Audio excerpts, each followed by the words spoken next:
إن الحمد لله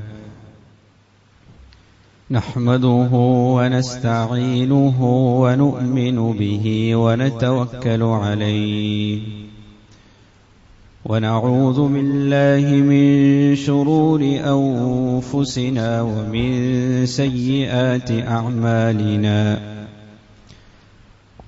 من يهده الله فلا مضل له ومن يضلله فلا هادي له ونشهد أن لا إله إلا الله وحده لا شريك له ونشهد أن محمدا عبده ورسوله أرسله بالهدى ودين الحق ليظهره على الدين كله ولو كره المشركون صلى الله وبارك وسلم تسليما كثيرا كثيرا أما بعد فيا أيها الناس أوصيكم عباد الله ونفسي أولا بتقوى الله فقد قال الله تعالى يا أيها الذين آمنوا اتقوا الله حق تقاته ولا تموتن إلا وأنتم مسلمون وقال أيضا يا أيها الذين آمنوا اتقوا الله وقولوا قولا سديدا يصلح لكم أعمالكم ويغفر لكم ذنوبكم ومن يطع الله ورسوله فقد فاز فوزا عظيما وقد قال الله عز وجل واضرب لهم مثل الرجلين جعلنا لأحدهما جنتين من أعناب وحففناهما بنخل وجعلنا بينهما زرعا كلتا الجنتين آتت أكلها ولم تظلم منه شيئا وفجرنا خلالهما نهرا رب اشرح لي صدري ويسر لي أمري واحلل عقدة من لساني يفقه قولي إن أريد إلا الإصلاح ما استطعت وما توفيقي إلا بالله عليه توكلت وإليه أنيب الله سبحانه وتعالى തഖ്വ ചെയ്ത് സൂക്ഷിച്ച് ജീവിക്കണമേ എന്ന് ആദ്യമായി ഞാൻ എൻ്റെ നഫ്സിനെയും തുടർന്ന് നിങ്ങൾ ഓരോരുത്തരെയും ഓർമ്മപ്പെടുത്തുകയാണ്, വസിയ്യത്ത് ചെയ്യുകയാണ്. അല്ലാഹു സുബ്ഹാനഹു വ തആല നാം ഏവരെയും അവന്റെ മുത്തഖീങ്ങളായ സജ്ജനങ്ങളുടെ കൂട്ടത്തിൽ ഉൾപ്പെടുത്തി അനുഗ്രഹിക്കുമാറാകട്ടെ.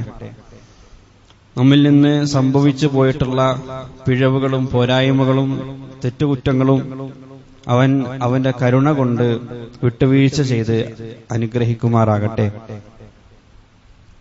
നമ്മിൽ നിന്ന് മരണപ്പെട്ടു പോയ നമ്മുടെ വേണ്ടപ്പെട്ടവരായ ആളുകളുടെ ബർസഖിയായ ജീവിതം അവൻ സ്വർഗീയമാക്കി അനുഗ്രഹിക്കുമാറാകട്ടെ. നമ്മുടെ എല്ലാം ആഖിബത്ത് അവൻ നന്നാക്കി തരുമാറാകട്ടെ. എല്ലാ ആഴ്ചയും നാം പാരായണം ചെയ്തുകൊണ്ടിരിക്കുന്ന, പാരായണം ചെയ്യാൻ നമുക്ക് നിർദ്ദേശം നൽകപ്പെട്ട സൂറത്തുൽ കഹ്ഫ്, അതിൽ അല്ലാഹു പ്രതിപാദിച്ച ചരിത്ര സംഭവങ്ങൾ, അത് നമുക്ക് നൽകിക്കൊണ്ടിരിക്കുന്ന ജീവിത പാഠങ്ങൾ, അതേക്കുറിച്ചായിരുന്നു കഴിഞ്ഞ ചില ആഴ്ചകളിലായി ഇവിടെ സൂചിപ്പിക്കപ്പെട്ടുകൊണ്ടിരുന്നത്. സൂറത്തുൽ കഹ്ഫിൽ അല്ലാഹു സുബ്ഹാനഹു വ തആല രണ്ടാമതായി നമ്മോട് പ്രതിപാദിക്കുന്ന ചരിത്ര സംഭവം എന്നുള്ളത് രണ്ട് ആളുകളുടെ ചരിത്രമാണ്. രണ്ട് സുഹൃത്തുക്കളുടെ, കൂട്ടുകാരുടെ ഒരു ചരിത്രമാണ് വിശുദ്ധ ഖുർആൻ നമുക്ക് പറഞ്ഞു നൽകുന്നത്. واضرب لهم مثل الرجلين جعلنا لأحدهما جنتين. സൂറത്തുൽ കഹ്ഫിലെ 32-ാം വചനത്തിൽ റസൂൽ കരീം സല്ലല്ലാഹു അലൈഹി വസല്ലമ തങ്ങളോട് അതിശക്തമായ രൂപത്തിൽ രണ്ട് ആളുകളുടെ ഉപമകൾ, ഉദാഹരണം അവർക്ക് പറഞ്ഞു കൊടുക്കുക, വിശദീകരിച്ചു കൊടുക്കുക എന്ന് പറഞ്ഞുകൊണ്ടാണ് ആ ചരിത്ര സംഭവത്തിന്റെ വിവരണം, അതിന് തുടക്കം കുറിക്കപ്പെടുന്നത്, അതിന് ആരംഭം കുറിക്കപ്പെടുന്നത്. ഈ രണ്ടാളുകളിൽ ഒരാൾ അതിസമ്പന്നനായിരുന്നു. അതിവിപുലമായ സാമ്പത്തിക സ്രോതസ്സുകൾ നൽകി അള്ളാഹു അനുഗ്രഹിച്ച ഒരു വ്യക്തിയാണ് ഇതിലൊരു വ്യക്തി. എത്രത്തോളം എന്നാൽ ആ മനുഷ്യൻ അള്ളാഹു നൽകിയ സമ്പത്തിന്റെ സവിശേഷതകൾ വിവരിക്കാൻ മാത്രം 2 ആയത്തുകളിലധികം സൂറത്തുൽ കഹ്ഫിൽ അള്ളാഹു ഇടം നൽകിയതായിട്ട് കാണാൻ കഴിയും. വളരെ പ്രസിദ്ധനായ, വളരെ വിപുലമായ സമ്പത്തിനുടമയായിരുന്ന ഖാറൂനിന്റെ സമ്പത്തിനെ സംബന്ധിച്ച് വിവരിക്കുമ്പോൾ സൂറത്തുൽ ഖസസിൽ ഒരൊറ്റ വരിയിൽ അള്ളാഹു അത് ഒതുക്കിയതായി കാണാൻ കഴിയും. ആതൈനാഹു മിനൽ കുനൂസി മാ ഇന്ന മഫാതിഹഹു ലതനൂഉ ബിൽ ഉസ്ബതി ഉലിൽ ഖുവ. അദ്ദേഹത്തിന്റെ സാമ്പത്തിക അഭിവൃദ്ധിയെ സംബന്ധിച്ച് പറയാൻ ഒരൊറ്റ വരി മാത്രമേ വിശുദ്ധ ഖുർആൻ ഉപയോഗിച്ചിട്ടുള്ളൂ. അതിങ്ങനെയാണ്: അദ്ദേഹത്തിന് നാം നൽകിയ ഖജനാവുകളുടെ, ഉടമപ്പെടുത്തി കൊടുത്ത ഖജനാവുകളുടെ താക്കോൽ കൂട്ടം വഹിക്കുവാൻ വേണ്ടി മാത്രം വലിയൊരു സംഘം വേണ്ടി വന്നിരുന്നു, അതിശക്തമായ ഒട്ടകക്കൂട്ടങ്ങൾ വേണ്ടി വന്നിരുന്നു എന്നതാണത്. അതിൽ തന്നെ അദ്ദേഹത്തിന്റെ സാമ്പത്തിക സ്ഥിതി എന്താണ് എന്ന് നമുക്കൊക്കെ ഊഹിക്കാം.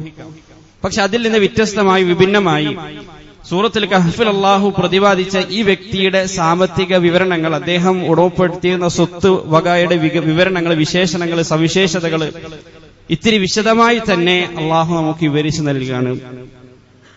ജഅൽനാ ലി അഹദിഹിമാ ജന്നതൈൻ, 2 തോപ്പുകൾ, തോട്ടങ്ങൾ നാം നൽകി എന്നാണ് ആദ്യമായിട്ട് പറഞ്ഞത്. തോട്ടങ്ങൾക്ക് അറബി ഭാഷയിൽ നിരവധി വാക്കുകൾ കാണാൻ കഴിയും. ബുസ്താൻ, ഹദീഖ എന്നൊക്കെ തുടങ്ങി വളരെ പരിചിതമായ ഒരുപാട് നിരവധി വാക്കുകൾ തോട്ടത്തെ കുറിക്കാൻ അറബി ഭാഷയിലുണ്ട്.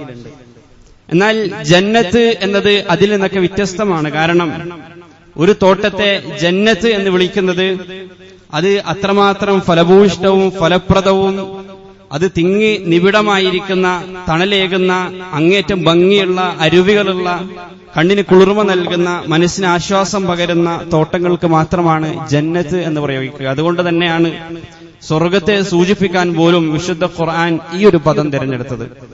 അപ്പൊ അങ്ങനെയുള്ള 2 തോട്ടങ്ങളാണ് നാം അദ്ദേഹത്തിന് നൽകിയത്, ജന്നതൈൻ.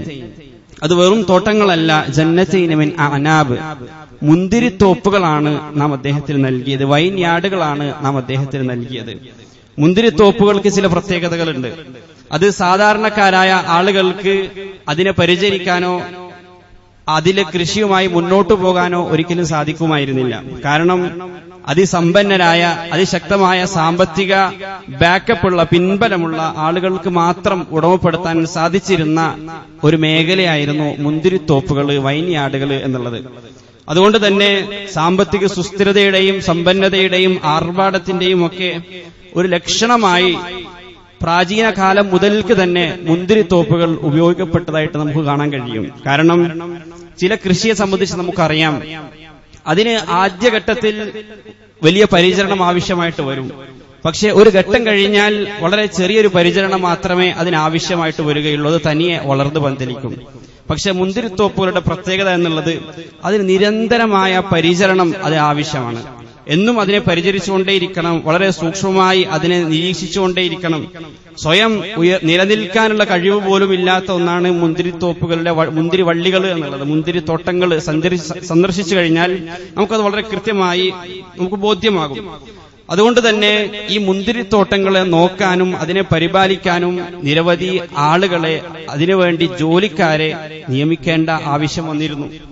ഇപ്പൊ സ്വാഭാവികമായും നല്ല ശക്തമായ സാമ്പത്തിക പിൻബലമുള്ള അതിസമ്പന്നരായ ആളുകൾ മാത്രമേ ഇത്തരം മുന്തിരിത്തോപ്പുകൾ ഉടമപ്പെടുത്തിയിരുന്നുള്ളൂ. അതുകൊണ്ടാണ് അല്ലാഹു സുബ്ഹാനഹു വ തആല പറയാതെ തന്നെ നമുക്ക് മനസ്സിലാക്കി തരികയാണ്, ഈ മനുഷ്യൻ ചില്ലറക്കാരനല്ല. അത്തരം 2 മുന്തിരിത്തോപ്പുകളാണ് അല്ലാഹു അദ്ദേഹത്തിന് ഉടമപ്പെടുത്തി കൊടുത്തിരിക്കുന്നത്. ജന്നതൈൻ മിൻ അഅനാബ് വഹഫഫ്നാഹുമാ ബിനഖ്ലിൻ, ആ മുന്തിരിത്തോപ്പുകൾ ഈന്തപ്പനകൾ കൊണ്ട് വലയം ചെയ്യപ്പെട്ടിരിക്കുകയാണ്. ആ മുന്തിരിത്തോപ്പുകൾക്ക് സംരക്ഷണ ഭിത്തി എന്നോണം കാറ്റിൽ നിന്നും കോളിൽ നിന്നും ആ തോട്ടത്തെ സംരക്ഷിക്കുന്ന ഒരു ഭിത്തിയായി വർത്തിക്കുന്ന തരത്തിൽ നിരവധി ശക്തമായ ഈന്തപ്പനകൾ അല്ലാഹു സുബ്ഹാനഹു വ തആല ആ രണ്ട് തോട്ടങ്ങൾക്ക് ചുറ്റുമായി അദ്ദേഹത്തിന് നൽകുകയാണ്. നമ്മളതൊന്ന് മനസ്സിൽ സങ്കല്പിച്ചു നോക്കുക. ഈ ഈന്തപ്പനകളുടെ ധർമ്മം എന്നത് യഥാർത്ഥത്തിൽ ഈ തോട്ടത്തെ സംരക്ഷിക്കുക എന്നുള്ളതാണ്. പക്ഷെ അതിനുപരി ഈ ഈന്തപ്പനകൾ തന്നെയും സ്വയം ഒരു വരുമാന മാർഗമായിട്ട് ഇദ്ദേഹത്തിന് മാറുകയാണ്. ഇദ്ദേഹത്തെ സംബന്ധിച്ചിടത്തോളം, ഈ തോട്ടക്കാരനെ സംബന്ധിച്ചിടത്തോളം, അദ്ദേഹം ഒരിക്കലും ഈന്തപ്പനകളിൽ നിന്ന് വരുമാനം ആഗ്രഹിക്കുന്നില്ല. അദ്ദേഹം അവിടെ ഈന്തപ്പനകൾ വെച്ചു പിടിപ്പിച്ചതിൽ മറ്റു പല ലക്ഷ്യങ്ങളാണുള്ളത്. അദ്ദേഹത്തിന് ആ തോട്ടത്തെ സംരക്ഷിക്കുക എന്ന ലക്ഷ്യമാണുള്ളത്. പക്ഷേ അദ്ദേഹം ആഗ്രഹിക്കാത്ത സ്രോതസ്സുകളിൽ നിന്ന് പോലും വരുമാനം വന്നുകൊണ്ടിരിക്കുകയാണ് എന്ന ചിത്രമാണ് അത് നമുക്ക് നൽകേണ്ടത്. നൂറുൻ അലാ നൂർ, പ്രകാശത്തിനുമേൽ പ്രകാശം എന്ന് പറയുന്നത് പോലെ ഇദ്ദേഹത്തിന് വരുമാനത്തിന് മുകളിൽ വരുമാനം വന്നുകൊണ്ടിരിക്കുകയാണ്. 4 ഭാഗത്തു നിന്നും അദ്ദേഹത്തിന് സാമ്പത്തിക സ്രോതസ്സുകൾ 4 ഭാഗത്തും വിശാലമായി പറഞ്ഞു കിടക്കുകയാണ്. ഓരോന്നിൽ നിന്നും വ്യത്യസ്ത രൂപത്തിലുള്ള ലാഭം അദ്ദേഹത്തിലേക്ക് വന്നുകൊണ്ടേയിരിക്കുന്നു. വഹഫഫ്നാഹുമാ ബിനഖ്ലിൻ വജഅൽനാ ബൈനഹുമാ സറഅ. അത് പോരാഞ്ഞിട്ട് ഈ 2 തോട്ടങ്ങൾക്കിടയിൽ അള്ളാഹു ഒരു കൃഷി കൂടി അദ്ദേഹത്തിന് നൽകി. നമുക്കറിയാം, കൃഷി എന്ന് പറയുമ്പോൾ അത് പച്ചക്കറികളാകാം, ധാന്യങ്ങളാകാം, എന്തുമാകാം. ഈ 2 തോട്ടങ്ങൾക്കിടയിൽ കിടന്നിരുന്ന പ്രദേശം അതുപോലും വെറുതെ കിടക്കുന്നില്ല. ആ പ്രദേശം പോലും, ആ ഒരു ഒഴിഞ്ഞ സ്ഥലം പോലും ഇദ്ദേഹത്തിന് സാമ്പത്തിക സ്രോതസ്സായിട്ട് മാറുകയാണ്. ഈ മനുഷ്യനെ സംബന്ധിച്ചിടത്തോളം ഇയാൾ ഉടമപ്പെടുത്തിയിരിക്കുന്ന സകല ഭൂമിയുടെ സകല മേഖലകളിൽ നിന്നും ഇദ്ദേഹത്തിന് സമ്പത്ത് ഇങ്ങനെ വന്നുകൊണ്ടേയിരിക്കുന്നു. വജഅൽനാ ബൈനഹുമാ സറഅ. സാധാരണ സാമ്പത്തിക മേഖലയിൽ എക്സ്പേർട്ടായിട്ടുള്ള ആളുകൾ പറയാറുണ്ട്, നിങ്ങളുടെ സാമ്പത്തിക സ്രോതസ്സുകൾ അത് വ്യത്യസ്ത സ്രോതസ്സുകളാക്കി നിലനിർത്തണം. കാരണം ഒന്നിന് ക്ഷീണം സംഭവിച്ചു കഴിഞ്ഞാൽ മറ്റൊന്നിൽ നിങ്ങൾക്ക് പിടിച്ചു നിൽക്കാനാകും. നിങ്ങളുടെ ഇൻകമിന് അത് ഡൈവേഴ്സിഫൈ ചെയ്യുക എന്ന് പറയാറുണ്ട്. സത്യത്തിൽ ഇവിടെ അതാണ് സംഭവിച്ചിരിക്കുന്നത്. ഈ വ്യക്തിയെ സംബന്ധിച്ചിടത്തോളം ഇദ്ദേഹത്തിന്റെ തോട്ടത്തിൽ വല്ല കുറവ് വന്നാൽ അദ്ദേഹത്തിന് പിടിച്ചു നിൽക്കാൻ അവിടെ കൃഷിയുണ്ട്. ഇനി ആ കൃഷിയിൽ വല്ല പോരായ്മയും സംഭവിച്ചാൽ അവിടെ ഈന്തപ്പനകളുണ്ട്. ഈ രൂപത്തിൽ വ്യത്യസ്ത മേഖലകളിലൂടെ ഇദ്ദേഹത്തിന് സമ്പത്ത് വന്നുകൊണ്ടേയിരിക്കുകയാണ്. എന്ന് മാത്രമല്ല, കൃഷിയെ സംബന്ധിച്ചിടത്തോളം കൃഷി നടത്തുന്ന ആളുകൾ നേരിടുന്ന ഏറ്റവും വലിയ പ്രതിസന്ധി എന്നുള്ളത് വർഷത്തിലൊരിക്കൽ, 6 മാസത്തിലൊരിക്കലൊക്കെ മാത്രമാണ് അവർക്ക് വരുമാനമുണ്ടാവുക. അവരുടെ വരവ് ആ കൊയ്ത്ത് നാളിൽ, വിളവെടുപ്പ് നാളിൽ, അതുവരേക്കും അതിനെ പ്രതീക്ഷിച്ച് കാത്തു നിൽക്കണം, അതിനുവേണ്ടി ചിലവഴിച്ചുകൊണ്ടേയിരിക്കണം.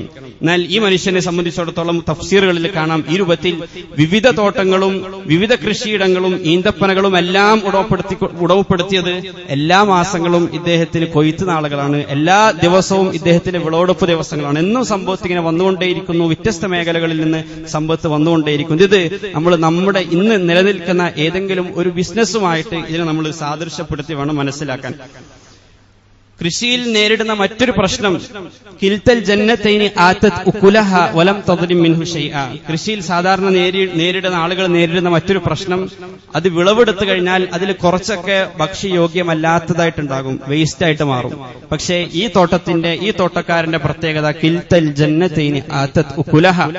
അതിലുള്ള ഓരോ വള്ളികളും ഓരോ വൃക്ഷങ്ങളും ഓരോ മരങ്ങളും അതിന്റെ മാക്സിമം, അതിന്റെ പരമാവധി ഉൽപ്പന്നം ഇദ്ദേഹത്തിന് നൽകിക്കൊണ്ടിരിക്കുന്നു. അതാകട്ടെ വലം തദ്ലിം മിൻഹു ഷൈഅ, അതിൽ നിന്നൊന്നുപോലും ഭക്ഷ്യയോഗ്യമല്ലാത്തതായിട്ടില്ല. ലാഭം മാത്രം നൽകുന്ന ഒരു ബിസിനസ്. ഒരർത്ഥത്തിലും നഷ്ടം വരണമെന്ന് ഇയാൾ ആഗ്രഹിച്ചാൽ പോലും നഷ്ടം വരാത്ത തരത്തിൽ അത്ര വലിയ സമ്പത്ത് അള്ളാഹു ഇദ്ദേഹത്തിന് നൽകിക്കൊണ്ടേയിരിക്കുകയാണ്. കിൽത്തൽ ജന്നതൈനി ആതത് ഉകുലഹ വലം തദ്ലിം മിൻഹു ഷൈഅ വഫജ്ജർനാ ഖിലാലഹുമാ നഹറ. അവിടെയും അവസാനിക്കുന്നില്ല. ഇതിനെല്ലാം ഇടയിലൂടെ അള്ളാഹു അദ്ദേഹത്തിന് ഒരു അരുവി കൂടി നൽകുകയാണ്. വഫജ്ജർനാ ഖിലാലഹുമാ നഹറ. കൃഷിയിൽ ആളുകൾ നേരിടുന്ന ഏറ്റവും വലിയൊരു മറ്റൊരു ചലഞ്ച് അവിടെ ജലസേചനം എത്തിക്കുക, അവിടെ വെള്ളം എത്തിക്കുക എന്നുള്ളതാണ്. ആധുനിക കാലഘട്ടത്തിൽ പോലും കൃഷിയിൽ വരുന്ന ഏറ്റവും വലിയ ഒരു എക്സ്പെൻസ് എന്നുള്ളത്, ചിലവ് എന്നുള്ളത് വളരെ കൃത്യമായി അതിനെ നനക്കുക എന്നുള്ളതാണ്. അദ്ദേഹത്തെ സംബന്ധിച്ചിടത്തോളം പ്രകൃതിയാൽ തന്നെ അല്ലാഹു സുബ്ഹാനഹു വ തആല അതും ആ ഒരു പ്രശ്നവും അദ്ദേഹത്തിന് പരിഹരിച്ചു കൊടുത്തിരിക്കുന്നു. വഫജ്ജർന ഖിലാലഹുമാ നഹറ. അങ്ങനെ എല്ലാ അർത്ഥത്തിലും ബാഹ്യമായിട്ട് നമ്മൾ നോക്കുമ്പോൾ, ഭൗതികമായിട്ട് നോക്കുമ്പോൾ വലിയൊരു ഭാഗ്യവാൻ എന്ന് നമ്മൾ വിളിക്കുന്ന തരത്തിലുള്ള ഒരു മനുഷ്യനെ സംബന്ധിച്ചാണ് വിശുദ്ധ ഖുർആനിൽ അല്ലാഹു നമുക്ക് വിവരിച്ചു നൽകുന്നത്. അപ്പൊ അങ്ങനെ ഇരിക്കെ വകാന ലഹു സമറുൻ, ഈ സമ്പത്തൊക്കെ ഉടമപ്പെടുത്തിയ ഒരു ഘട്ടത്തിൽ ഫഖാല ലി സാഹിബിഹി വഹുവ യുഹാവിറുഹു, തന്റെ കൂട്ടുകാരനോട് സ്വാഭാവികമായ രീതിയിൽ ഇങ്ങനെ സംസാരിച്ചു കൊണ്ടിരിക്കെ അദ്ദേഹം ഒരു കാര്യം അതിനിടയിലേക്ക് തിരികെ കയറ്റുകയാണ്. അന അക്സറു മിൻക മാലൻ വ അഅസ്സു നഫറ, ഞാൻ നിന്നേക്കാളും സാമ്പത്തികമായി മെച്ചപ്പെട്ടവനാണ് കേട്ടോ. വ അഅസ്സു നഫറ, നിന്നേക്കാൾ ആൾബലമുള്ളവൻ കൂടിയാണ് ഞാൻ എന്ന ഒരു ആശയം ആ സംസാരത്തിനിടയിൽ സ്വാഭാവികമായിട്ട് നമ്മൾ ചിന്തിച്ചു നോക്കിയാൽ അത്രമാത്രം വലിയ സമ്പന്നനാണ് ഇദ്ദേഹം.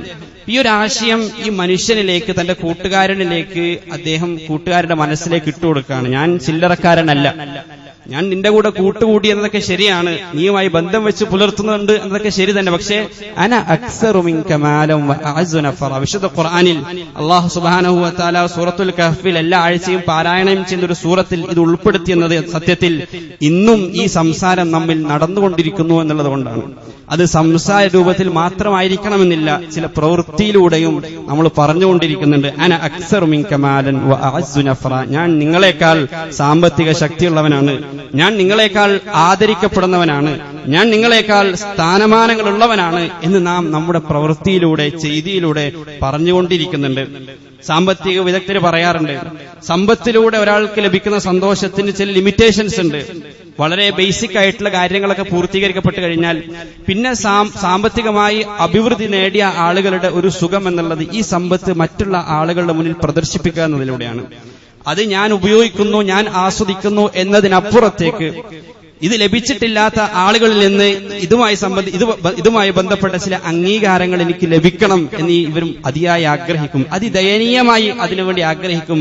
അതിദയനീയമായൊരു തേട്ടം ആ മനസ്സിൽ അയാൾ അലട്ടിക്കൊണ്ടേയിരിക്കും. ആളുകൾ എന്നോട് എന്റെ സമ്പത്തിനെ സംബന്ധിച്ച് നല്ലത് പറയണം, എന്റെ ഭവനത്തെ സംബന്ധിച്ച്, എന്റെ വാഹനത്തെ സംബന്ധിച്ച്, എന്റെ കച്ചവടത്തെ സംബന്ധിച്ച് ആളുകൾ എന്നോട് നല്ല അഭിപ്രായങ്ങൾ പറയണം, എന്നെ ഉയർത്തി പറയണം, എന്നെപ്പറ്റി നല്ലത് പറയണം എന്ന അതിയായ ആഗ്രഹം ഇത്തരം ചില ആളുകളിലുണ്ടാകും. അത് ലഭിക്കുന്നില്ല എന്ന് കാണുമ്പോൾ അത് ലഭിക്കുന്ന തരത്തിൽ അത് കൃത്യമായി പ്രകടിപ്പിക്കാനും ഇത്തരം ആളുകൾ തയ്യാറാകും എന്നുള്ളതാണ്. മെറ്റീരിയലിസ്റ്റിക്കായി, പദാർത്ഥ ലോകവുമായി അങ്ങേയറ്റം ബന്ധപ്പെട്ട് നിൽക്കുന്ന, ലയിച്ചു ചേർന്ന് നിൽക്കുന്ന ചില ആളുകളുടെ സ്വഭാവമാണത്. അവരെ സംബന്ധിച്ചിടത്തോളം അവർക്ക് തന്നെ വില നിശ്ചയിക്കുക അവരുടമപ്പെടുത്തിയിരിക്കുന്ന ഇത്തരം വസ്തുവകകളെ അടിസ്ഥാനപ്പെടുത്തിക്കൊണ്ടായിരിക്കും. ജീവിത മൂല്യങ്ങളോ ആശയങ്ങളോ സ്വഭാവ മഹിമകളോ ഒന്നും ആയിരിക്കുകയില്ല. അവര് ഈ ലോകത്തിന് സമ്മാനിച്ചുകൊണ്ടിരിക്കുന്ന സേവനങ്ങളെക്കാൾ അല്ലെങ്കിൽ അതിലൂടെ ലഭിക്കുന്ന മൂല്യത്തെക്കാൾ എന്റെ ജീവിതത്തിന് മൂല്യം ലഭിക്കുക ഞാൻ ഏറ്റവും ഉയർന്ന വാഹനം ഉപയോഗിക്കുമ്പോൾ മാത്രമാണ്, അതല്ലെങ്കിൽ ഏറ്റവും നല്ല ബ്രാൻഡ് വസ്ത്രങ്ങൾ ധരിക്കുമ്പോൾ മാത്രമാണ്, അത്തരത്തിലുള്ള മൊബൈൽ ഫോണുകൾ യൂസ് ചെയ്യുമ്പോൾ മാത്രമാണ് എനിക്ക് ഈ ലോകത്ത് വിലയുണ്ടാവുകയുള്ളൂ എന്ന ചിന്തയിലേക്ക് ആളുകൾ കൂപ്പുകുത്താൻ തുടങ്ങും. സത്യത്തിൽ ഈ ചരിത്രത്തിന്റെ ഏറ്റവും അടിസ്ഥാനപരമായ പ്രമേയം എന്നുള്ളത് സമ്പത്ത് നമുക്ക് എങ്ങനെയാണ് ഒരു ഫിത്നയായി മാറുക എന്നുള്ളതാണ്. സമ്പത്ത് ഫിത്നയായി മാറുന്നതിന്റെ തുടക്കമാണ് വിശുദ്ധ ഖുർആൻ നമുക്കിവിടെ പഠിപ്പിച്ചു നൽകുന്നത്. അത് ഉപയോഗിക്കുക, ആസ്വദിക്കുക എന്നതിനപ്പുറത്തേക്ക് അത് പ്രകടിപ്പിക്കുക, ആളുകളുടെ മുന്നിൽ പൊങ്ങച്ചം നടിക്കുക, അതിൽ സാമ്പത്തികമായി പരസ്പരം മാത്സര്യം കാണിക്കുക, മത്സരിക്കുക. വിശുദ്ധ ഖുർആൻ പറഞ്ഞല്ലോ, അൽഹാകുമുത് തകാസുർ, പരസ്പരം പൊങ്ങച്ചം നടിച്ചുകൊണ്ടുള്ള, ഗർവ് നടിച്ചുകൊണ്ടുള്ള ആ ഒരു പ്രകടനപരതയാണ് നിങ്ങളെ നശിപ്പിച്ചത്. അതിലൂടെയാണ് സാമ്പത്തികമായിട്ടുള്ള നമ്മുടെ നാശത്തിന്റെ ആരംഭത്തിന് തുടക്കം കുറിക്കപ്പെടുക. ഈ രൂപത്തിൽ പൊങ്ങച്ച പ്രകടനം, സാമ്പത്തികമായി അഭിവൃദ്ധിയിലുള്ള ആളുകൾ പൊങ്ങച്ച പ്രകടനത്തിന് തുടക്കം കുറിച്ചു കഴിഞ്ഞാൽ രണ്ട് തരത്തിലുള്ള പ്രശ്നങ്ങളാണ് അത് സമൂഹത്തിൽ ഉണ്ടാക്കിയെടുക്കുക. അതിലൊന്നാമത്തെ പ്രശ്നം, സാധാരണ ആളുകൾക്ക് എത്തിപ്പിടിക്കാൻ കഴിയാത്ത ചില മാതൃകകൾ അവർ സമൂഹത്തിൽ സൃഷ്ടിക്കുമെന്നുള്ളതാണ് ഒന്നാമത്തെ പ്രശ്നം. ചില സ്റ്റാൻഡർഡൈസേഷൻ അവർ നടത്തും. ഈ രൂപത്തിൽ വിവാഹം നടത്തിയെങ്കിൽ മാത്രമേ അത് ഒരു വിവാഹ ചടങ്ങായി പരിഗണിക്കാൻ സാധിക്കുകയുള്ളൂ. ഈ രൂപത്തിൽ ഭവനം നിർമ്മിച്ചാൽ മാത്രമേ അതൊരു നല്ല ഭവനമായിട്ട് പരിഗണിക്കാൻ കഴിയുകയുള്ളൂ. നമ്മൾ പോലും നമ്മുടെ മക്കൾക്ക് നൽകുന്ന ചില സന്ദേശങ്ങൾ അങ്ങനെയാണ്. ഈ രൂപത്തിൽ ലക്ഷക്കണക്കിന് രൂപ നിനക്ക് സമ്പാദിക്കാൻ കഴിയുമ്പോൾ മാത്രമാണ് നീ വിജയിയായിട്ട് മാറുക, അതല്ലെങ്കിൽ ഈ രൂപത്തിൽ ഒരു ഭവനം നിർമ്മിച്ചാൽ മാത്രമാണ് നീ നിന്റെ ജീവിതത്തിൽ വിജയിച്ചു എന്ന് പറയാൻ സാധിക്കുകയുള്ളൂ. അതിന്റെ രണ്ടാമത്തെ ഒരു പ്രശ്നം, അത് ആളുകൾക്കിടയിൽ വിദ്വേഷം ഉണ്ടാക്കും എന്നുള്ളതാണ്. സമ്പത്തുള്ള, കഴിവുള്ള ആളുകളോട് വിദ്വേഷത്തിനത് കാരണമായിട്ട് മാറും. മലയാളത്തിൽ വളരെ പ്രസിദ്ധമായ ഒരു ചെറുകഥയാണ് ബിരിയാണി എന്ന് പറയുന്ന ഒരു ചെറുകഥ. ചിലരെങ്കിലും അത് വായിച്ചിട്ടുണ്ടാകും. അതിൽ ഇങ്ങനൊരു കഥാപാത്രത്തെ കാണാൻ കഴിയും. വലിയൊരു മാപ്പിള, സമ്പന്നനായ ഒരു മാപ്പിള, വലിയ ഒരു വിവാഹ ചടങ്ങ് നടത്തി. അത് ആർഭാടപൂർണമായ വിവാഹ ചടങ്ങ്. ആ വിവാഹ ചടങ്ങിൽ ഒരുപാട് ചെമ്പ് ഭക്ഷണം ബാക്കിയായി. ഈ ബാക്കിയായ ബിരിയാണികളൊക്കെ കുഴിച്ചു മൂടാൻ ഒരു പാവപ്പെട്ട മനുഷ്യനെ, തൊഴിലാളിയെ ഇയാൾ ഏൽപ്പിക്കുകയാണ്. ഇദ്ദേഹം ഇത് വലിയ കുഴി കുഴിച്ച് ഇതിങ്ങനെ കുഴിച്ചു മൂടിക്കൊണ്ടിരിക്കുമ്പോൾ ഈ പാവപ്പെട്ട ഒരു അവിശ്വാസിയായ ഒരു വ്യക്തി, ആ വ്യക്തി മനസ്സിലിങ്ങനെ കരഞ്ഞുകൊണ്ടേയിരിക്കുകയാണ്. കാരണം അദ്ദേഹത്തിന്റെ മനസ്സ് നിറയെ അദ്ദേഹത്തിന്റെ ഒരു ചെറുമകളാണ്. ആ ചെറുമകൾക്ക് അദ്ദേഹം നൽകിയ പേര് ബസുമതി എന്നതാണ്. ഈ ബസ്മതി അരി ഈ കുഴിയിലേക്ക് തട്ടിക്കൊണ്ടേയിരിക്കുമ്പോൾ പോഷകാഹാരക്കുറവ് മൂലം മരണപ്പെട്ട തന്റെ പിഞ്ചു മോളെ അദ്ദേഹം മനസ്സിനെ ഓർത്ത് കരഞ്ഞുകൊണ്ടേയിരിക്കുകയാണ്. തന്റെ ബസുമതിയെ ഓർത്ത് കരഞ്ഞുകൊണ്ടേയിരിക്കുകയാണ്. സത്യത്തിൽ നാം നമ്മുടെ നാട്ടിൽ നടത്തുന്ന ചില വിവാഹ ചടങ്ങുകളിലൂടെ സന്തോഷിക്കുന്നവരെക്കാൾ ചിലപ്പോ കരയുന്നവരായിരിക്കും കൂടുതൽ. നമ്മുടെ ആർഭാടം കാണുമ്പോൾ ചിലരെങ്കിലും ആഗ്രഹിക്കുന്നുണ്ടാകും, ഇതിന്റെ ചെറിയൊരു അംശമെങ്കിലും എനിക്ക് കിട്ടിയിട്ടുണ്ടായിരുന്നെങ്കിൽ എന്റെ 2 മക്കളുടെ വിവാഹം നടത്താമായിരുന്നു. അതല്ലെങ്കിൽ ഇത്തരം ചില ഇത് നടത്തുക എന്നുള്ളതല്ല, അത് പൊങ്ങച്ച പ്രകടനമാകുമ്പോഴാണ് പ്രശ്നം. ചില ആളുകളെ കാണാൻ കഴിയും, അവരുടെ മക്കള് വിദേശത്ത് നിന്ന് വരുമ്പോൾ 1.5 ലക്ഷം രൂപ ഫ്ലൈറ്റ് ടിക്കറ്റ് എടുത്തിട്ടായിരിക്കും വന്നിട്ടുണ്ടാവുക. ഇതുമായിട്ട് യാതൊരു ബന്ധവുമില്ലാത്ത ആളോട് പോയിട്ട് വഹുവ യുഹാവിറുഹു, സ്വാഭാവികമായ രൂപത്തിൽ ഇങ്ങനെ സംസാരിച്ചുകൊണ്ടിരിക്കുമ്പോൾ ഈ കാര്യം അതിലേക്ക് തിരികെ കയറ്റും. അന അക്സറു മിൻക മാലൻ വ അഅ്സു നഫറ, എന്റെ മകൾ അല്ലെങ്കിൽ മകൻ 1.5 ലക്ഷം രൂപ കൊടുത്തിട്ടാണ് ഫ്ലൈറ്റ് ടിക്കറ്റിലാണ് വന്നത്. ഇത് കേൾക്കുന്ന ആ തന്റെ കൂട്ടുകാരനെ സംബന്ധിച്ചിടത്തോളം അയാളുടെ മനസ്സിൽ മറ്റു പല ചിന്തകളാണ് ഉണരുക. ആ പൈസ ഉണ്ടായിരുന്നുവെങ്കിൽ 3 വർഷം എന്റെ മകൾ പഠിക്കാൻ ആഗ്രഹിച്ച ഒരു കോഴ്സ് അവൾക്ക് ഉപേക്ഷിക്കേണ്ടി വരില്ലായിരുന്നു എന്ന ചിന്തയായിരിക്കും ചിലപ്പോൾ അവരുടെ മനസ്സിലേക്ക് വരും. ഇതുകൊണ്ടാണ് ചില പണ്ഡിതന്മാർ പറഞ്ഞതായിട്ട് കാണാം, ഇസ്റാഫ് എന്നുള്ളത് അത് ആനുപാതികമാണ്. ഓരോ കഴിവനുസരിച്ച് ചെലവഴിക്കുന്നത് തെറ്റും ശരിയുമായിട്ട് മാറും.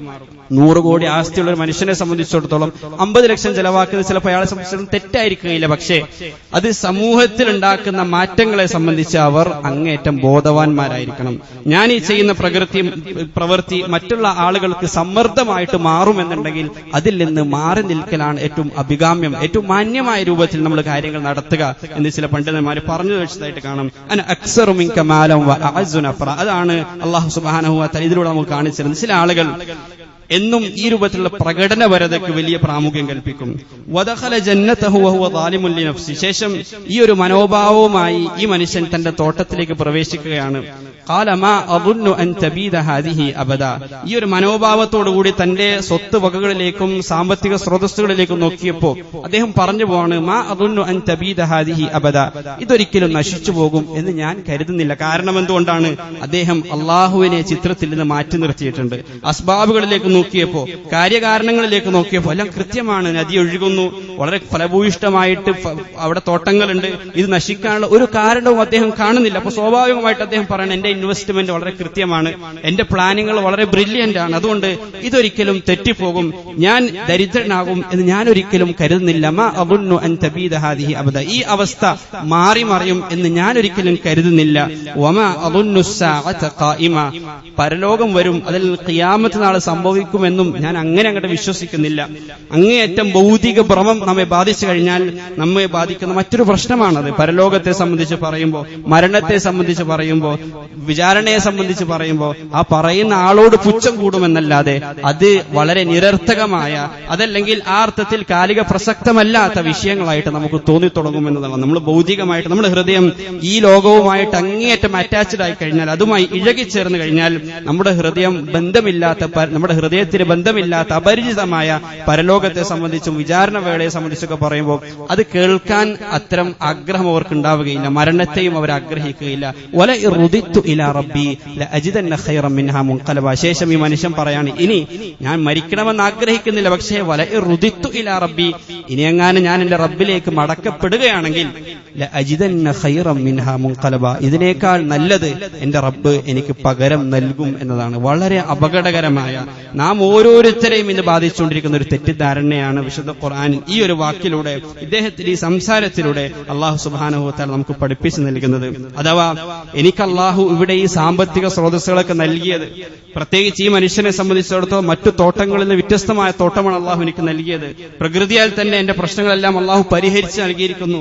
ഇങ്ങനെ ഒരുപാട് സമ്പത്ത്, സന്താനങ്ങളെയും ആൾബലവും സ്ഥാനമാനങ്ങളും എല്ലാം അല്ലാഹു എനിക്ക് നൽകിയത് റബ്ബിന് എന്നോട് സ്നേഹമുള്ളത് കൊണ്ടാണ്. കൊണ്ടാണ്, അത് റബ്ബിന്റെ തൃപ്തിയുടെ അടയാളമാണ് എന്ന വലിയൊരു തെറ്റിദ്ധാരണയാണ് അയാളെ ഈ രൂപത്തിൽ പറയാൻ പ്രേരിപ്പിച്ചത്. കാരണം എനിക്ക് അള്ളാഹു എന്നെ ഇഷ്ടപ്പെട്ട് ഇവിടെ ഇങ്ങനെ സമ്പത്തൊക്കെ നൽകിയിട്ടുണ്ടെങ്കിൽ സ്വാഭാവികമായി പരലോകത്തും ഇതിനേക്കാൾ നല്ലത് എനിക്ക് റബ്ബ് പകരം തരും. നമ്മയൊക്കെ ഇന്ന് ബാധിച്ചുകൊണ്ടിരിക്കുന്ന ഒരു അനിസ്ലാമിക ചിന്താഗതിയാണത്. ഒരുപാട് സമ്പത്തുള്ള ആളുകളെ കാണുമ്പോൾ നമ്മൾ പറയും അള്ളാഹു അയാളോട് വല്ലാത്തൊരു ഇഷ്ടം പടച്ചവൻ അയാളോടുണ്ട്, അതുകൊണ്ട് വലിയ സമ്പത്ത്, വലിയ സ്ഥാനമാനങ്ങൾ അള്ളാഹു അദ്ദേഹത്തിന് നൽകിയിരിക്കുകയാണ്. സത്യത്തിൽ ഒരാളുടെ വിജയത്തിന്റെയോ പരാജയത്തിന്റെയോ അള്ളാഹുവിന്റെ ഇഷ്ടത്തിന്റെയോ അനിഷ്ടത്തിന്റെയോ മാനദണ്ഡം സമ്പത്ത് നൽകുക അല്ലെങ്കിൽ നൽകാതിരിക്കുക എന്നുള്ളതല്ല. ഒരാൾക്ക് ആരോഗ്യം നൽകുക, രോഗം നൽകുക എന്നത് ഒരിക്കലും അള്ളാഹുവിന് ഒരാളോട് ഇഷ്ടമുണ്ട് ഇഷ്ടമില്ല എന്നതിന്റെ മാനദണ്ഡമല്ല, അളവുകോലല്ല. ഇത് ക്രൈസ്തവ ചിന്താഗതികളിൽ നിന്ന് ഈ രൂപത്തിലൊരു ചിന്താഗതി നമുക്കുണ്ടായത്. ക്രൈസ്തവരെ സംബന്ധിച്ചിടത്തോളം, പ്രത്യേകിച്ച് വേദക്കാരെ സംബന്ധിച്ചിടത്തോളം, അവരുടെ ദീനിനെ ഉപയോഗിച്ചിരുന്നത്, അവരുടെ മതത്തെ ഉപയോഗിച്ചിരുന്നത് അവരുടെ ഭൗതികമായ അഭിവൃദ്ധിക്ക് വേണ്ടിയായിരുന്നു. ഇങ്ങനെ ചെയ്തു കഴിഞ്ഞാൽ നിങ്ങൾക്ക് ഭൗതികമായി ഇന്ന് അഭിവൃദ്ധി കിട്ടും, നിങ്ങൾ ഇങ്ങനെ ആരാധിച്ചു കഴിഞ്ഞാൽ നിങ്ങൾക്ക് പ്രൊമോഷൻ ലഭിക്കും, ഇങ്ങനെ ചെയ്തു കഴിഞ്ഞാൽ നിങ്ങൾ സാമ്പത്തികമായി സുസ്ഥിരതയുള്ള ആളുകളായിട്ട് മാറും, ഇങ്ങനെ ചെയ്താൽ നിങ്ങളുടെ സമ്പത്ത് സംരക്ഷിക്കപ്പെടും. ഇങ്ങനെയുള്ള ഇതിനുവേണ്ടി മാത്രം, ഈ ഭൗതികമായ ലക്ഷ്യങ്ങൾക്ക് വേണ്ടി മാത്രം പ്രാർത്ഥിക്കുകയും ആരാധിക്കുകയും ആരാധനാ കർമ്മങ്ങൾ അനുഷ്ഠിക്കുകയും ചെയ്യുന്ന ഒരു പ്രവണത, ഒരു അനിസ്ലാമിക ചിന്താഗതി നമുക്ക് കാണാൻ കഴിയും. ഇതേ ചിന്താഗതി യഥാർത്ഥത്തിൽ വിശ്വാസികളെയും ഇന്ന് ബാധിച്ചുകൊണ്ടേയിരിക്കുകയാണ്. അതിന്റെ ഒരു മറുപുറം എന്നുള്ളത് ചില പരീക്ഷണങ്ങൾ വരുമ്പോൾ അത് അള്ളാഹുവിന് എന്നോടുള്ള അനിഷ്ടമാണ്, അല്ലെങ്കിൽ അള്ളാഹുവിന്റെ അതൃപ്തിയാണ് അത് സൂചിപ്പിക്കുന്നത് എന്ന നഊദുബില്ല എന്ന തരത്തിലുള്ള വ്യാഖ്യാനങ്ങളിലേക്കും ആഖ്യാനങ്ങളിലേക്കും നമ്മൾ ചെന്നെത്തുകയാണ്. വിശുദ്ധ ഖുർആൻ നമുക്ക് കാണാൻ കഴിയും. മുനാഫിഖീങ്ങളെ പറ്റി പറയുന്നതായിട്ട് കാണാം, ആമന്ന ബില്ല, അവർ പറയും അള്ളാഹുവിൽ ഞങ്ങൾ വിശ്വസിച്ചിരിക്കുന്നു, പക്ഷേ ഫഇദാ ഊസിയ ഫില്ലാഹി ജഅല ഫിത്നത്തൻ നാസി കഅദാബില്ല, എന്നാൽ അള്ളാഹു ചെറിയൊരു പരീക്ഷ നൽകുമ്പോഴേക്ക് ജഅല ഫിത്നത്തൻ നാസി കഅദാബില്ല, അത് അള്ളാഹുവിന്റെ അദാബാക്കി അവർ മാറ്റും. അള്ളാഹുവിനെ ശിക്ഷിച്ചിരിക്കുന്നു, അല്ലെങ്കിൽ ഇന്നയാളെ അള്ളാഹു ശിക്ഷിച്ചതാണത് എന്ന് പറഞ്ഞ് അവർ അതിനെ അള്ളാഹുവിന്റെ അദാബായി കണക്കാക്കുന്നതായി കാണാം. കാഫിരീങ്ങളെ പറ്റി, നിഷേധികളെ പറ്റി സൂറ യാസീനിൽ കാണാം, വഇദാ ഖീല ലഹും അൻഫിഖൂ മിമ്മാ റസഖകുമുല്ലാഹ്, അല്ലാഹു നിങ്ങൾക്ക് നൽകിയതിൽ നിങ്ങൾ ചിലവഴിക്കൂ എന്ന് പറഞ്ഞാൽ, അല്ലാഹു നിങ്ങൾ ഭക്ഷിപ്പിക്കൂ എന്ന് പറഞ്ഞാൽ അവർ പറയും ഖാലൽ ലദീന കഫറു ലില്ലദീന ആമനു അനുത്ഇമു മൻ ലൗ യശാഉല്ലാഹു അതാമ, അല്ലാഹു ഭക്ഷിപ്പിക്കാൻ ഉദ്ദേശിച്ചിട്ടില്ലാത്ത ഈ ആളുകൾക്ക് ഞങ്ങൾ ഇതിന് ഭക്ഷണം നൽകണം. അവരെ സംബന്ധിച്ചിടത്തോളം അവരുടെ കണ്ണിൽ ഭക്ഷണമില്ലാത്ത ദരിദ്രരായ ആളുകൾ, എന്തോ പോരായ്മയുള്ള ആളുകൾ, എന്തോ കുറവുള്ള ആളുകളാണ്, അല്ലാഹുവിന്റെ അനിഷ്ടം സമ്പാദിച്ച ആളുകളായിട്ടാണ് അവർ മനസ്സിലാക്കിയത്. ഇവിടെ ഇസ്ലാമിന്റെ ചില അടിസ്ഥാനം നമ്മൾ മനസ്സിലാക്കുക. ഒരിക്കലും ഇവിടെ സാമ്പത്തിക സുസ്ഥിരത ഉണ്ടാവുക എന്നതോ അതില്ലാതിരിക്കുക എന്നുള്ളതോ അള്ളാഹുവിന്റെ തൃപ്തിയോ അതൃപ്തിയോടെ ഒരു ലക്ഷണമോ അത് മനസ്സിലാക്കാനുള്ള ഒരു മാനദണ്ഡമോ അല്ല എന്ന് നമ്മൾ മനസ്സിലാക്കുക. മറിച്ച് അള്ളാഹുവിനനുസരിച്ച് ജീവിക്കുമ്പോൾ തീർച്ചയായും ഫലനുഹയ്യന്നഹു ഹയാത്തൻ ത്വയ്യിബ, വളരെ ത്വയ്യിബായ ഒരു ജീവിതം അവന് നൽകുമെന്ന് ഖുർആൻ വാഗ്ദാനം നൽകുന്നുണ്ട്. അത് സമ്പത്തല്ല, അത് സമ്പന്നതയാണ്. റസൂൽ സല്ലല്ലാഹു അലൈഹി വസല്ലം തങ്ങൾ പറഞ്ഞതുപോലെ ലൈസൽ ഗിന ഗിനൽ മാൽ വലാകിനൽ ഗിന ഗിനൻ നഫ്സ്, മാനസികമായി അവർക്ക് അല്ലാഹു നൽകുന്ന, അവരുടെ ഹൃദയത്തിന് അല്ലാഹു നൽകുന്ന ഒരു സമ്പന്നതയാണ് അതുകൊണ്ടുള്ള ഉദ്ദേശം എന്ന് റസൂൽ സല്ലല്ലാഹു അലൈഹി വസല്ലം തങ്ങൾ വളരെ കൃത്യമായി നമുക്ക് പറഞ്ഞു തരാണ്. തുടർന്നുള്ള ആ കൂട്ടുകാരനുമായിട്ടുള്ള ഹിവാറിൽ, സംഭാഷണത്തിൽ വലിയ നിരവധി പാഠങ്ങളുണ്ട്. അതൊക്കെയും ഇവിടെ പറയാൻ ഒരിക്കലും സമയം അനുവദിക്കുകയില്ല. എങ്കിലും അതിന്റെ ഏറ്റവും അവസാനത്തിൽ ആ കഥ അവസാനിക്കുന്നിടത്ത് കാണാൻ കഴിയും, കൂട്ടുകാരന്റെ, തന്റെ സുഹൃത്തിന്റെ ആ മുന്നറിയിപ്പ് വകവെക്കാതെ പോയപ്പോ തന്റെ തോട്ടം മുഴുവൻ നശിച്ചിരിക്കുന്നതാണ് ഈ മനുഷ്യൻ കാണുന്നത്. തന്റെ തോട്ടമെല്ലാം നശിച്ചിരിക്കുന്നു. വഹിയ ഖാവിയത്തുൻ അലാ ഉറൂഷിഹ, അത് കീഴ്മേൽ മറിഞ്ഞിരിക്കുന്നു. അപ്പൊ ആ മനുഷ്യൻ പറഞ്ഞു, യാ ലൈതനി ലം ഉശ്രിക് ബിറബ്ബി അഹദ, ഞാൻ എന്റെ റബ്ബിൽ ശിർക്ക് ചെയ്തിട്ടില്ലായിരുന്നെങ്കിൽ, ഞാൻ എന്റെ റബ്ബിൽ പങ്ക് ചേർത്തിട്ടില്ലായിരുന്നുവെങ്കിൽ എത്ര നന്നായിരുന്നേനെ എന്ന് പറഞ്ഞ് തന്റെ കൈകൾ പരസ്പരം തിരുമുന്ന ഒരു രംഗത്തോടു കൂടിയാണ് ആ കഥ, ആ ചരിത്രം യഥാർത്ഥത്തിൽ അവസാനിക്കുന്നത്. ഇവിടെ എന്താണ് ശിർക്ക് എന്ന് പണ്ഡിതന്മാരെ സൂചിപ്പിക്കുന്നത്? ഇവിടെയുള്ള ശിർക്ക് അള്ളാഹുവിൽ പങ്കു ചേർക്കുന്ന ശിർക്കല്ല, പക്ഷേ ഇവിടെയുള്ള ശിർക്ക് അശ്ശിർക്കു ഫി തവക്കുൽ, തവക്കുലിലുള്ള ശിർക്കാണ് എന്നാണ് പണ്ഡിതന്മാർ വിവരിച്ചിരിക്കുന്നത്. അള്ളാഹുവിൽ വരമേൽപ്പിക്കുന്നതിന് പകരം അയാളിൽ തന്നെ എല്ലാം വരമേൽപ്പിച്ചു. എന്റെ കഴിവ് കൊണ്ടാണ്, എന്റെ ക്വാളിഫിക്കേഷൻ കൊണ്ടാണ്, ഇതെന്റെ മിടുക്ക് കൊണ്ടാണ് എന്ന രൂപത്തിൽ ഖാറൂൻ പറഞ്ഞതുപോലെ ഊതീതുഹു അലാ ഇൽമിൻ ഇൻദി, എന്റെ അറിവ് കൊണ്ടാണ് ഇതെനിക്ക് ലഭിച്ചത് എന്ന ഖാറൂനിയൻ ചിന്താഗതിയാണ് ഇവിടെയുള്ള ശിർക്ക് എന്ന് മുഫസ്സിറുകളൊക്കെ വിശദീകരിച്ചതായിട്ട് നമുക്ക് കാണാൻ കഴിയും. അള്ളാഹു സുബ്ഹാനഹു വ തആല അത്തരത്തിലുള്ള എല്ലാ ശിർക്കുകളിൽ നിന്നും അള്ളാഹു നമ്മെ കാക്കുമാറാകട്ടെ. മറ്റൊരു പാഠം കൂടി അത് നമുക്ക് നൽകുന്നുണ്ട്. ഇയാളുടെ ജീവിത കാലഘട്ടത്തിൽ തന്നെ ആ അനുഗ്രഹം അള്ളാഹു തിരിച്ചെടുത്തതുകൊണ്ട് അള്ളാഹുലേക്ക് ഖേദിച്ച് മടങ്ങാൻ അയാൾക്ക് സാധിച്ചു. തന്റെ തെറ്റ് അയാൾക്ക് ബോധ്യപ്പെട്ടു. പണ്ഡിതന്മാര് വിശദീകരിക്കുന്നുണ്ട്, ചില തെറ്റുകൾ, ചില കാര്യങ്ങൾ, ചില അനുഗ്രഹങ്ങൾ ഈ ലോകത്ത് നമുക്ക് നീങ്ങിപ്പോവുക എന്നത് അത് ചിലപ്പോൾ അനുഗ്രഹമായിട്ട് മാറും. ചിലപ്പോൾ നമുക്ക് വരുന്ന ചില സാമ്പത്തിക പ്രയാസങ്ങൾ അത് അള്ളാഹുവിലേക്ക് നമ്മെ അടുപ്പിക്കുന്നുണ്ടെങ്കിൽ, പടച്ചവനെ സംബന്ധിച്ച ഓർമ്മ അത് നമുക്ക് സമ്മാനിക്കുന്നുണ്ടെങ്കിൽ തീർച്ചയായും അത് നമുക്ക് നഷ്ടമല്ല. ചില ആളുകളുടെ വിയോഗം അത് നമ്മെ അള്ളാഹുവിലേക്ക് അടുപ്പിക്കുന്നുണ്ടെങ്കിൽ അതൊരിക്കലും നമുക്ക് നഷ്ടമല്ല. ചില രോഗങ്ങൾ അത് അള്ളാഹുവിലേക്ക് നമ്മെ അടുപ്പിക്കുന്നുണ്ടെങ്കിൽ അതൊരിക്കലും നമുക്കൊരു പ്രയാസമല്ല. നമ്മൾ മനസ്സിലാക്കുക അത് അള്ളാഹു നമുക്ക് നൽകിയ ഒരു തിരിച്ചറിവിന് നൽകിയ ഒരു അനുഗ്രഹമായിട്ട് നമ്മൾ മനസ്സിലാക്കി തിരിച്ചു പോകാൻ, അള്ളാഹുവിലേക്ക് തിരികെ പോകാൻ അള്ളാഹു നമുക്ക് നൽകിയ ഒരു അനുഗ്രഹവും അവസരവുമായിട്ട് വേണം അത്തരം കാര്യങ്ങളെ നമ്മൾ മനസ്സിലാക്കേണ്ടത്. അള്ളാഹു എല്ലാ അർത്ഥത്തിലുള്ള ശിർക്കുകളിൽ നിന്നും കുഫ്റുകളിൽ നിന്നും അള്ളാഹു നമ്മെ കാത്ത് രക്ഷിക്കുമാറാകട്ടെ. സാമ്പത്തിക ഫിത്നയിൽ നിന്ന് അള്ളാഹു നമ്മെ കാത്ത് രക്ഷിക്കുമാറാകട്ടെ. അള്ളാഹു നമുക്ക് നൽകിയ അനുഗ്രഹങ്ങൾക്ക് നന്ദി കാണിക്കാൻ, ശുക്രോടുകൂടി ശാക്കിര്യങ്ങളായി ജീവിക്കാൻ അള്ളാഹു നമ്മെ തുണക്കുമാറാകട്ടെ. അള്ളാഹുവിൽ ബരമേൽപ്പിക്കേണ്ടതുപോലെ ബരമേൽപ്പിക്കാൻ അള്ളാഹു നമുക്ക് തൗഫീഖ് നൽകി അനുഗ്രഹിക്കുമാറാകട്ടെ. വആഖിറു ദുആഇ അൽഹംദുലില്ലാഹി റബ്ബിൽ ആലമീൻ.